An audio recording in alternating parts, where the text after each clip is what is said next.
High বন্ধুরা, কেমন আছো তোমরা সবাই? আশা করি সবাই খুব ভালো আছো। আর আমিও খুব ভালো আছি। দেখো, আজকে আমার বর চিকেন নিয়ে এসেছে। তো চিকেন বিরিয়ানি করব বলে দেখো চিকেনটা ম্যারিনেট করে রেখে দিয়েছি। আর এখানে পেঁয়াজ টমেটো সব কিছু কেটে নিয়েছি। আর এখানে হাঁড়িতে আমি জল বসিয়ে দিয়েছি, তেজপাতা যা যা লাগে, গোটা গরম মশলা, সাদা তেল দিয়ে। তো ম্যারিনেট করে রেখে দেখো আমি ঘরে চলে গেছিলাম। তো বন্ধুরা দেখো, আমি ভাতটা চাপিয়ে দিয়ে এসেছি, ভাত হচ্ছে। একটু ফ্যানের তলায় এসে বসলাম।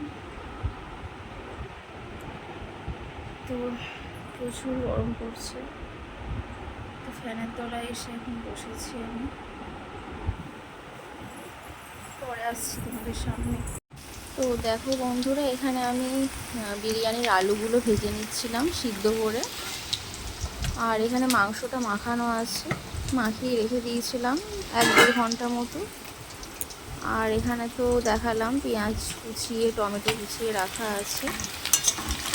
ততক্ষণ আলুগুলো ভেজে নিচ্ছিলাম সাদা তেলে।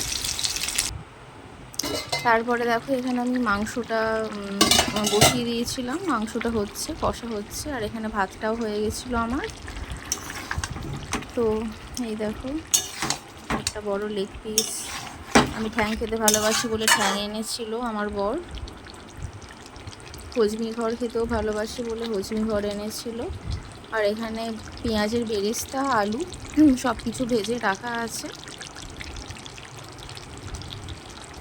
তো এবার দেখো দুপুরে লাঞ্চে চলে এসেছি বন্ধুরা। দেখো বিরিয়ানিটা দেখতে কেমন লাগছে বলবে তোমরা সবাই। আর আমার বর ভাত খেয়েছিল, বললো আমি বিরিয়ানি খাবো না, আমাকে ভাতই দেবে। তো স্যালাড কেটে নিয়েছিলাম, পেঁয়াজ আর ওর কষা মাংস, ভাত আর আমার বিরিয়ানি। তো দেখতে কেমন হয়েছে অবশ্যই বলবে বন্ধুরা। টাটা সবাইকে, বাই।